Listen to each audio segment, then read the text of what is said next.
Jason Scheer tweeted out the Big 12 expects to add Florida State and Clemson. Number one, who is Jason Scheer? Number two, what? This is Locked On Big 12.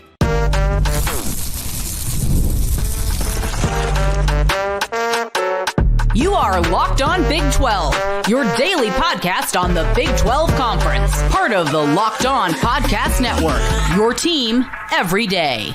Happy Friday, everybody. Welcome to Locked On Big 12. I'm Drake Toll from America's #1 Big 12 podcast, Locked On Big 12. Thank you for making this show your first listen every single day. He's got the hottest takes and the best dance moves at the company. His name is Spencer McLaughlin, the host of Locked On College Football, and he is to my left and or right, depending on which side that is. I don't know the difference between the two. If you hit subscribe, I get to keep my job. Today, Florida State and Clemson, the Big 12. Is there any legitimacy to that? In the middle segment, Kyle Whittingham thinks they are going to two-conference system, and he said that at Big 12 Media Days. And we'll finish it off with Avery Johnson's going to win the Heisman per the New York Post. Spencer off the top. Jason Scheer tweets that the Big 12 expects internally to add Florida State and Clemson. Number one is somebody who is close with his reporting through the Pac-12 news.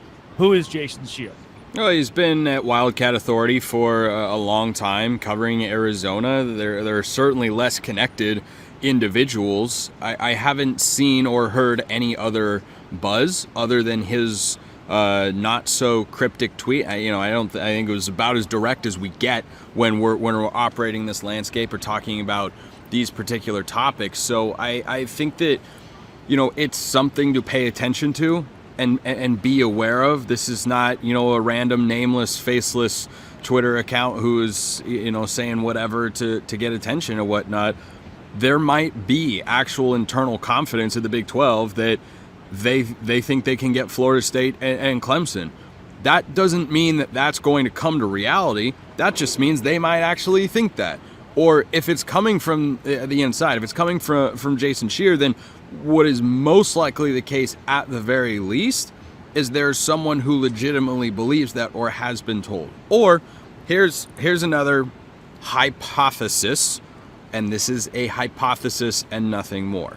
Someone at the Big 12 wanted to leak that out and did so through Jason Scheer because it makes the Big 12 look good and keeps them in the conversation to get two premier programs that realistically I don't think they have a chance of landing. I don't think it makes a lot of sense to pay hundreds of millions of dollars to leave the ACC to go to the Big 12. If you can make a lateral move for $0, then I suppose it works, but making a lateral move in terms of your conference affiliation and pedigree on the football field, I don't think makes a lot of sense. If you have to go into the negative to do it, you might as well just stay where you're at. My best guess is that they, settle with the ACC eventually. I don't think that's going to be rapid, probably early 2025. And it costs a couple $100 million a piece. They go, and then the ACC and the Big 12 are just there. They lost two big brands, and that's where they are at.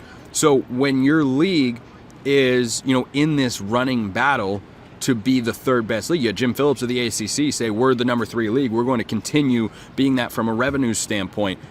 When you're trying to fight those sorts of battles, this could have been an internal leak, knowing that Scheer would tweet it out and then go and say, well, or the Big 12 might be saying, well, even if we don't end up doing that, if we can at least give the illusion that we could do that, then that's good PR for the Big 12. So I think those are the different angles that you can take on it. I do not have an inside track on which one is more likely. I'm reading a tweet here from Locked On Big 12. Per a source, Drake Toll believes internally he will be dating Dua Lipa by the end of the year. How legitimate is that? What we're looking at is truly the Big 12 is putting this out there with you shoot for the moon, and if you land in the stars, you're okay. Are they trying to beef themselves up for conversations with other ACC schools, or just from even a PR standpoint, put themselves in a better light? Because as you said, it doesn't seem likely Florida State and Clemson would be Big 12 programs. Yeah, I think the appeal or shoot for the moon, land on the stars for other ACC schools. I wouldn't want to land on a star, by the way. That's no, really hot. I believe it would be rather dangerous. Like the sun, but smaller. So yeah. I think that angle of it is intriguing to say that, they're just trying to, over-negotiate or over-promise and, over-promise, under-deliver, not always what you want to do. Typically, you want to under-promise and over-deliver, and that's the better perception. But maybe this is how you kind of view, like, maybe it's just something that you can go to these other schools when, Florida State and Clemson leave. That is still technically an if. They have to actually, either settle and get out or win the court case against the ACC.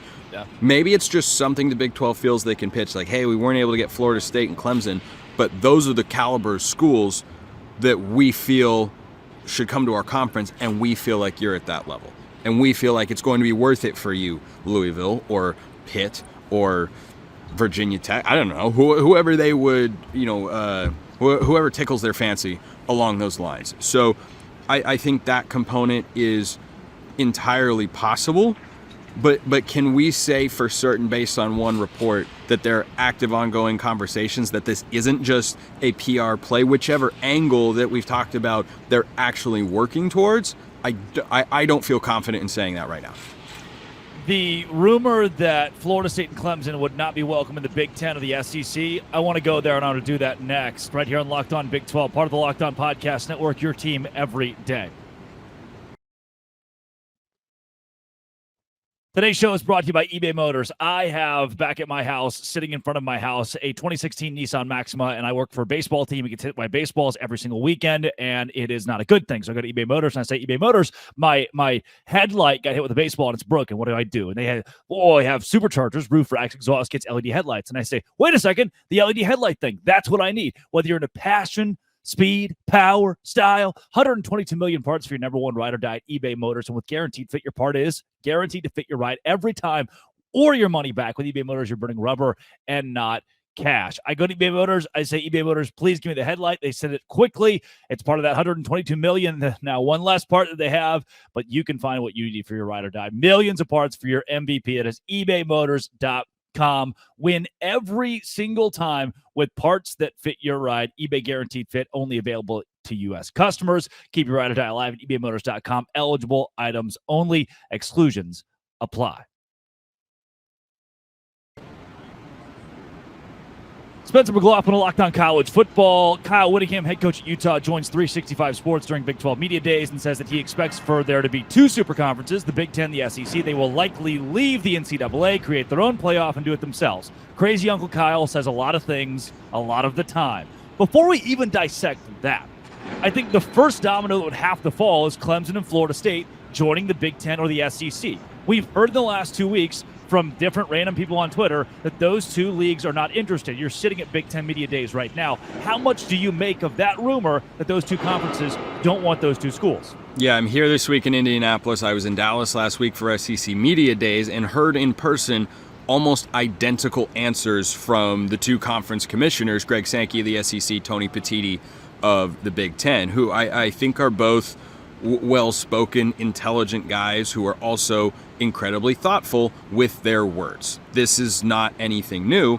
I think Brett Yormark is certainly thoughtful with his words, but has a little bit more of kind of an aggressive mentality, attacking feel. But the line that we got from the Big Ten and SEC commissioners is, we are focused on our insert number members. So for the SEC, it's we're focused on our 16 members. For Tony Petitti, it's we're focused on our 18 members. Now, I also asked Tony Petitti about the criteria for expansion, what he and the presidents look at when considering adding a school, not just a team, but a school to the conference. Because remember, presidents vote on realignment. It's going on my gravestone one day, so I might as well repeat it ad nauseum until that time, which is hopefully a long, long ways in the future, because I had fun here this week and I want to go back. So the line about the presidents was kind of bore out by Tony Petitti right until it wasn't.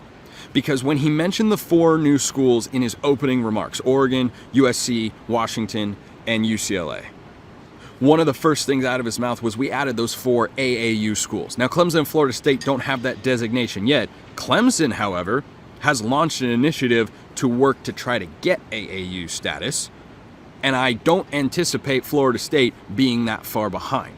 Yeah. So, you find plenty of pushback in the comment section. They're not AAU. They can't get added. Well, Nebraska's not AAU. They are in the Big Ten Conference, so it's not a requirement. It's just a preference. And if these schools are making efforts to move along those lines, then yeah, I think the consideration is going to be given. So when Petiti went on to talk about football, or when he went on to talk about criteria for new members in the league, Drake, tell me who this applies to.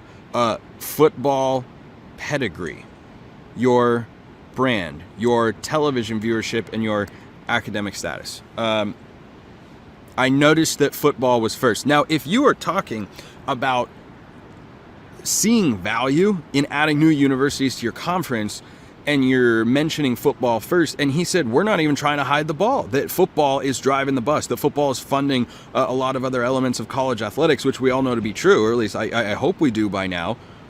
How could you get more valuable than Florida State and Clemson? The only answer is Notre Dame. That's the only answer. But if the criteria in order are football pedigree and capability for success, both programs I think are set up to do that. The brand/television market that gets the viewership that you bring into the league, and then your academic standing. Well, guess what? Florida State and Clemson suddenly become very appealing, and so I don't think it's a coincidence that both Sankey and Petiti, whilst trying to tamp down the notion that they would want Florida State and Clemson, they're being aggressive. Greg Sankey said, I'm not a recruiter. We're not doing X, Y, and Z and such. I loosely follow it, but not super closely.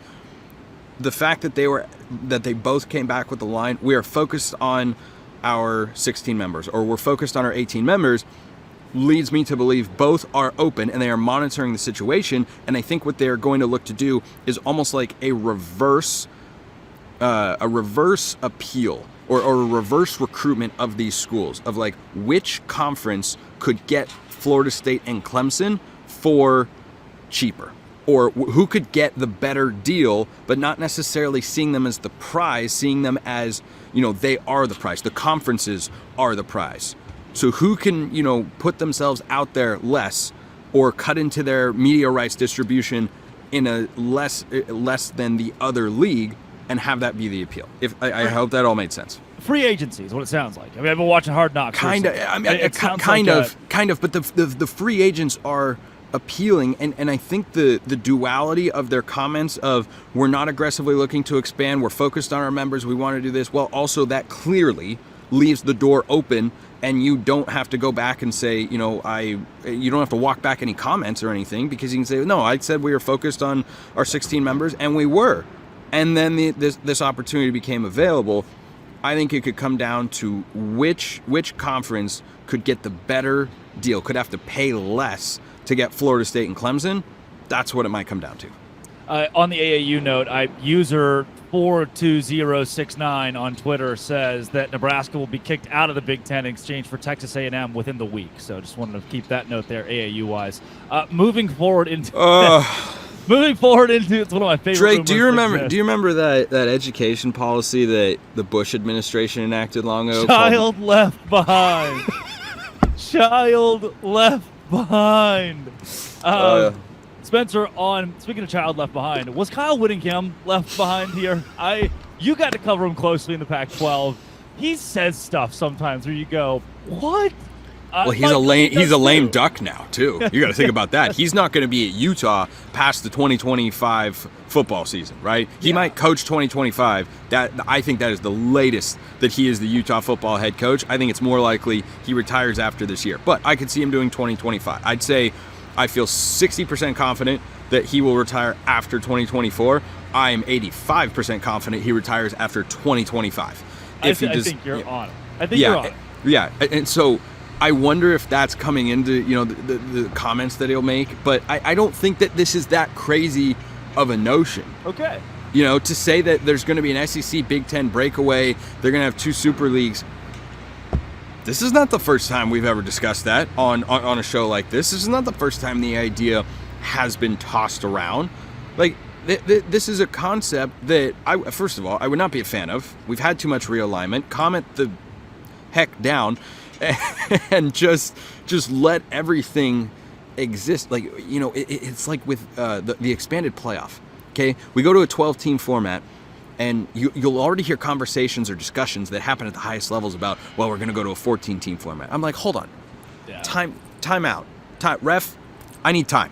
Okay, We haven't even seen a 12-team playoff yet. Not once. We've talked Not about it. Not a single solitary time have we had 12 teams that can technically play for a national championship, even though there are only 5 to 6 every year that could actually do it. Like, we're going to have the 12th team in there, the Group of 5 champ, pretending that they could win a national championship. And it's cute. It's adorable. It's fun. I love it. But, well, not really. But anyway, so I just wish that sometimes with these moves and decisions, we could just see how this works out first.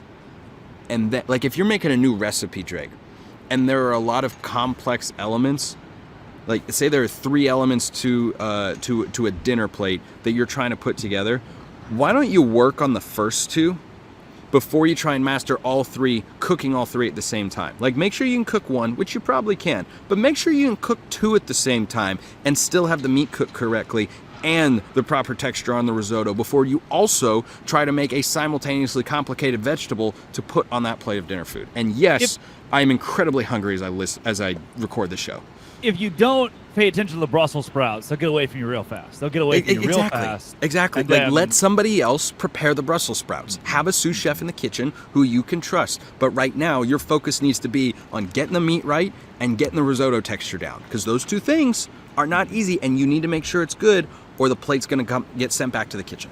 Wow, that's a great segue into the Big 12, having a Heisman Trophy winner whose last name is not Sanders. That's next on Locked On Big 12, part of the Locked On Podcast Network, your team every day.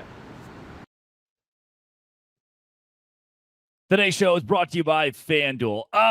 You know what I love about FanDuel is that I am one of the worst fans of all time of just like sports teams in general at the pro level. I will go and bet against the Texas Rangers. So if they win, they're my favorite team. They won, congrats. But I bet against them, so I lose money. But they won, so I paid for them to win. But then when they do win, or when they do lose, I win money at FanDuel. FanDuel's hooking all customers up with a booster or bonus daily. That's right. There's something for everyone every day, all summer long. Be a bad fan who likes money at FanDuel if you want to. Head over to FanDuel.com and start making the most of your summer. You see Bobby Witt Jr., and you go like, I think he's going to have a home run today.